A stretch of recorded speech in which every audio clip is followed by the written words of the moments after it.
Now, two things. First, you're 18, you dated two girls.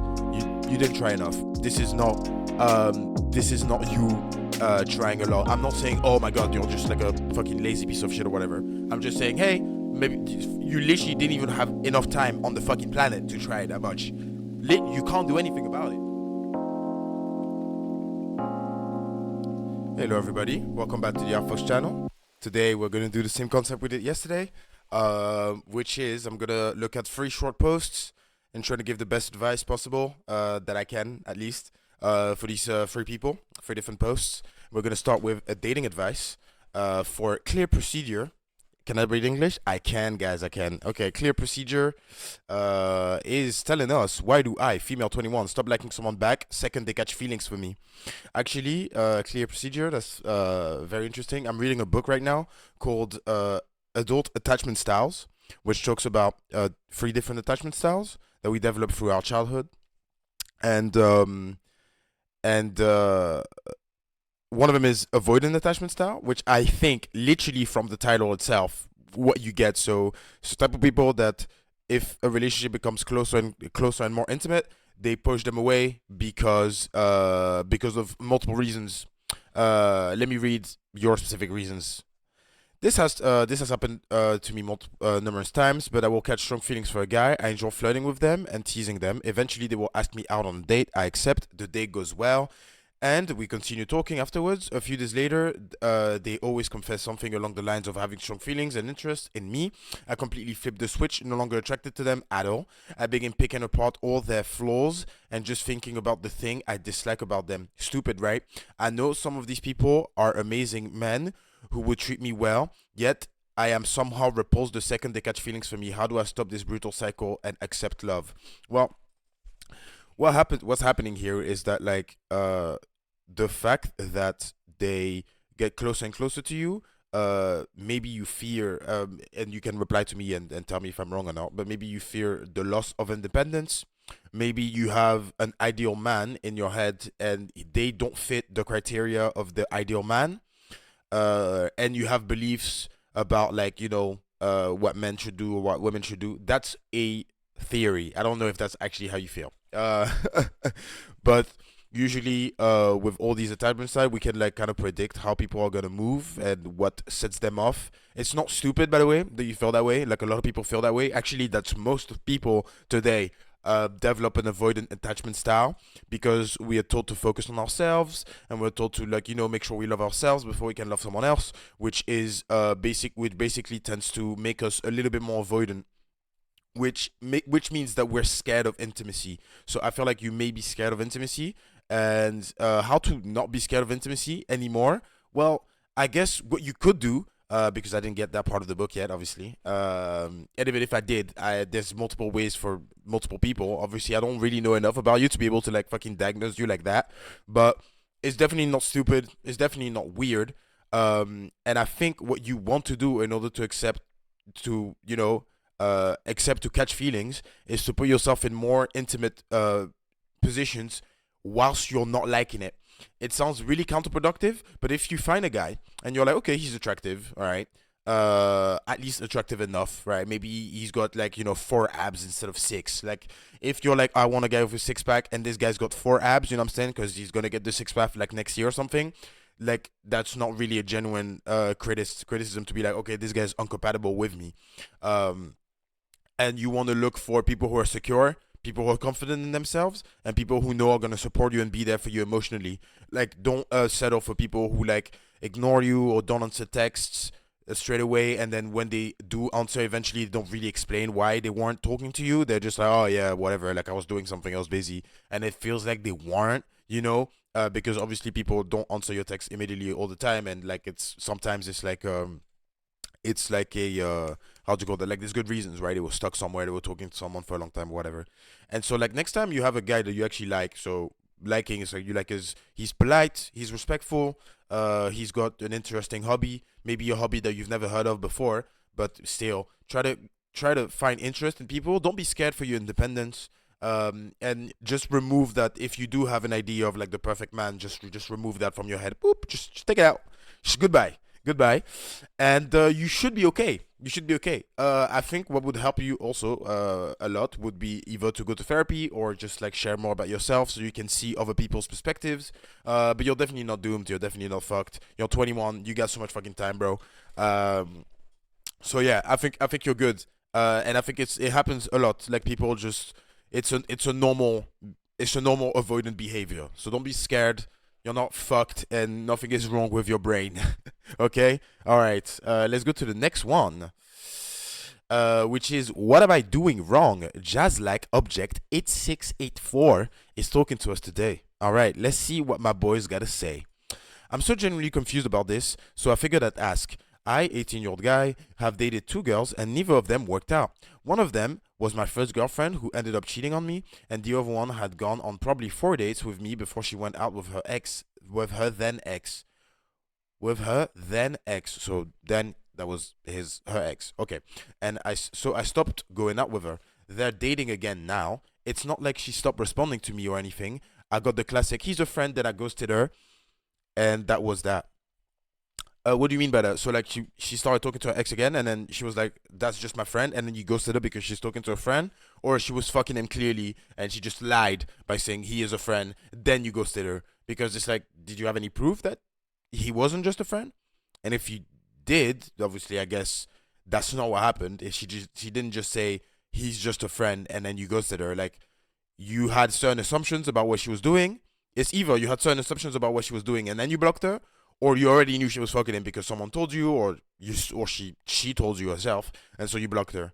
Um, we have a problem if you just assume she was seeing that guy romantically, because you ghosting her might have just made it so that she was more interested in her ex because you are no longer talking to her. Anyways, I've always tried my best for both of the girls. I opened and held every door, paid for everything, tipped well, didn't talk to other girls, was caring, etc. 6'1", good shape. I would consider myself to be pretty funny. I'm smart, confident, work hard. Other girls aren't drooling over me, but I feel like I'm more attractive than probably at minimum 75% of guys I know. I have great hygiene and never smell. That's very fucking important. Out of everything you said, this is the most important one, bro. Taking showers, brushing your teeth, and having a good perfume. Like you don't even need to like fucking pay like 70 euros for like a Lacoste perfume or whatever, right? Literally just Axe deodorant is good enough, my boy. That's it. So that's really good. I don't know, hygiene, which apparently every guy isn't, from what I've heard. That is true as well. It's not even just guys; it's just people in general. Women also just don't take showers. They don't brush their teeth. You can see it, you can smell it. Like yeah, I have a great future ahead of me, and never like to party or drink or anything. Maybe party sometimes, like like twice a month. Know what I'm saying? No club or you don't have to go like at your house, right? You invite your friends over. You don't have to drink either. You just fucking you guys eat cheese and shit and fucking drink juice and you have a great time, or you watch a movie or something. That's nice. That's a party. You don't have to drink to party, but you gotta party, bro. Life is too good to not party, bro. You gotta pop at least one beer on the beach, bro, during a holiday. You know what I'm saying? Like this is good. But I also wouldn't classify myself as boring. I still have loads of fun. How? Yo, I'm not a party guy either, right? I still have a lot of fun. I would, by the way, I would be having a lot of fun by just like sitting at my desk playing video games the entire day. We still need to try to do other things though. I'm not trying to sound full of myself. I'm just genuinely so confused to what more I have to do. No, you're not. You don't really sound full of yourself. You just sound like someone who's secure, and who knows their worth, which is actually really good. I played sport, went golfing, hung out with friends, was very attractive, was damn, worked out and more. I'm gonna replace that was with is or I am. Okay, whatever. It's not like I do nothing. I swear I'm trying my best and can't seem to get anywhere. I'm pretty much just giving up at this point. But any advice would be appreciated. It doesn't feel worth it to try hard for people that I don't care of. Okay, okay. So it doesn't feel worth it to try this hard for people that don't care. I understand. Now, two things. First, you're 18. You dated two girls. You didn't try enough. This is not you trying a lot. I'm not saying, oh my god, you're just like a fucking lazy piece of shit or whatever. I'm just saying, hey, maybe you literally didn't even have enough time on the fucking planet to try it that much. You can't do anything about it. There's that. So there is absolutely no point, yeah, especially if you think you're attractive and you have good hygiene and you got fucking hobbies and shit and you've got values and you work hard. Like there's no fucking way that like you can just like it's there is no reason for you to give up right now. Zero, none. This is what happens to most people. That's fine. You dated two girls. One of them was a dickhead. She cheated. The other one was still in love with her ex. That's fine. It happens. That doesn't make you. You're not doing anything wrong. You're just meeting the wrong people. Okay, so you gotta just keep your head in the game. Um, and I would even go one point further than that. The amount of effort you put with these two girls. Do more for the next one. Not saying that like you didn't put enough effort, but you're now grown. All right, you grew from these two encounters. Okay, and if you're like I don't know, maybe you're a marriage type of guy. I am, right, marriage type of guy, long term relationship type of guy. So, like, first of all, just make sure that the person you're talking to, even in the first 2 dates, just ask them, like, hey, you like marriage? You looking to get married? And if people say no, just stop. Stop talking to them. Don't try to, especially like on shit like children, marriage, moving in with someone. I would even say like alcohol consumption, drugs, like sexual preferences. Like if people have a specific sexual preference or like a specific thing that you really really like and that they don't want to do, I don't think that you should be out here changing that. So we both know there's a lot of people that don't want children, that don't want to get married. So a lot of people don't know what they want. And if you do know what you want, in that sense, like, hey, I want to have a long-term relationship. I want to be like, there's a lot of women that also feel that way. Now you have to find them, and then when you do, you have to make sure that you're extremely clear about what your intentions are, and you make sure that you do show that. So tell me, for example, I have a question. Like the girl that cheated on you before, you were probably younger, so probably more dumb. That's fine. Everybody's dumber when they're younger. Thank God, by the way, because I would fucking hate to still have my 18-year-old fucking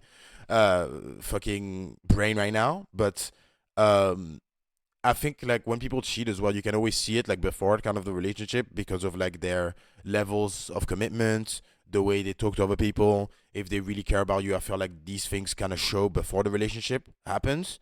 Maybe you're not out here looking for these signs as well because you seem like you're pretty confident, which actually does fuck you over in these cases because you may miss like very specific moments where like this was like an evidence that she was going to cheat on you or lie to you or whatever because you're not paying as much attention as other people might, like myself for example, because I'm a very anxious guy.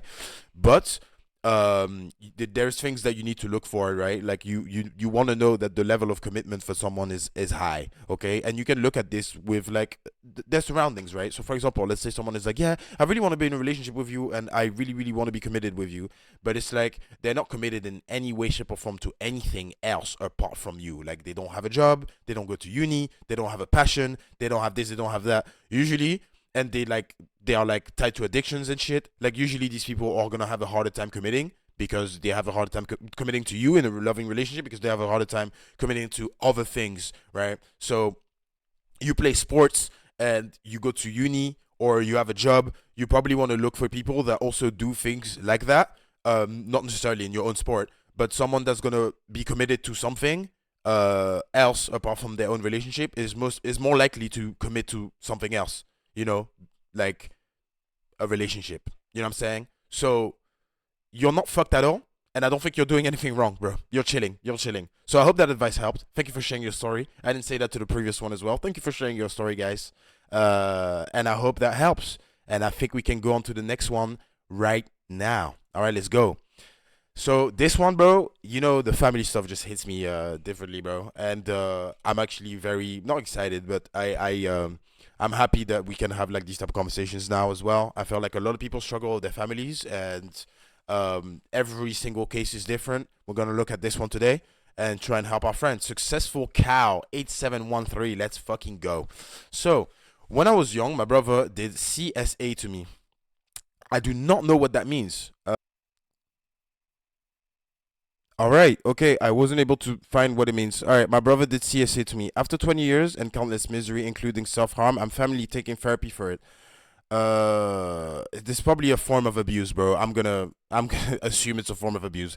Reprocessing is difficult, even more so because we all live together. He's recently got married, and I ensure that I never say or do anything that can harm his relationship with my parents. Recently found out I'm taking therapy. They're subtly trying to gaslight me since then. I requested a trip with them for my birthday, suggested by my therapist, who thought it will be a good bonding moment, and I'll be away from home since I started cutting my hand again. They invited my brother and his wife as a surprise and then started hating on me. My brother also does a lot of manipulation against me. I don't know why, though we have a great relationship. But like siblings, we do argue, and anytime we argue, they all gang up against me. My mother has always been gaslighting me and saying terrible things to me when one is around. When I confessed about self harm, she accused me of lying and being burdened on them. Ooh, I just hate them, but hating them makes me feel guilty. On top of that, I failed in earning and have become financially dependent on him. My savings are taken by my dad to make his payments. I'm at the also for hating them. I feel guilty for hating my family. I think this is gonna be a very, very quick one because generally speaking, successful cow, fuck him. Fuck him in a lot of shapes and forms. I'm not gonna lie. Um, I feel like there's probably nothing you can do apart from making sure your mental health gets better and better. So I would say focus on that as much as possible. If you have friends, talk to them. Not necessarily about your family, just about anything else. If you don't want to talk about your family, that's fine. Everybody has their family to a certain extent. I don't really like everybody in my family either. And I told them to their faces as well. Fuck them. You know, and my like what my family did to me or the relationship I have with my family isn't even as close to the one you have with them right now. So even in the most extreme situations, there is absolutely no reason why you should feel loyal to a fucking family, especially when they're just like fucking stepping on you. People do that. People like moms and dads and brothers and sisters. I know people don't want to accept it. I've been saying that for long. These people actually take pleasure into making you feel bad and to like stepping on you because their lives are trash. They're gonna make your life shit as well. They actually take pleasure into seeing you like that.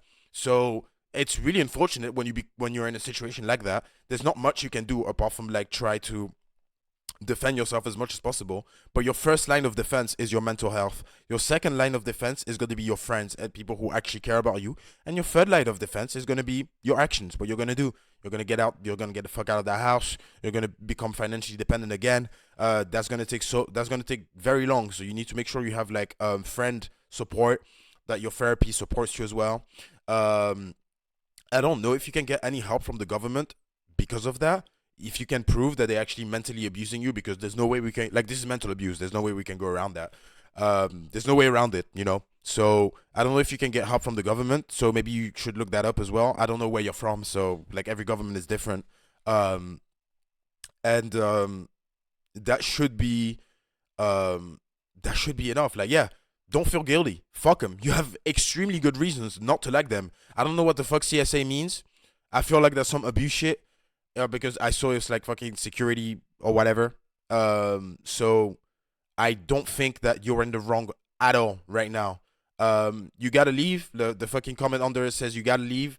You gotta leave. You gotta make sure you're good in your head. You gotta make sure you got good friends around you. And hating your family in that circumstance is more than normal. And I would go one step further. It's not just normal. It's fucking necessary, right? Like you need to survive, bruv. All right. So the only way you're gonna survive is by like fucking staying away from these people. Okay. Well, that was a fucking scary one. Thank you for sharing your story, successful cow. I hope you're gonna do okay. I hope this message helps. I think a lot of people from my community as well. The 670 people subscribed are gonna agree with that as well. And I mean, if you think I was wrong on anything, guys, by the way, anybody that was involved in this video, anybody who watched, if you think I was wrong on anything, you think I missed something, please let me know in the comments. And I will see you in the next videos, guys. Thank you for watching. Outfox out.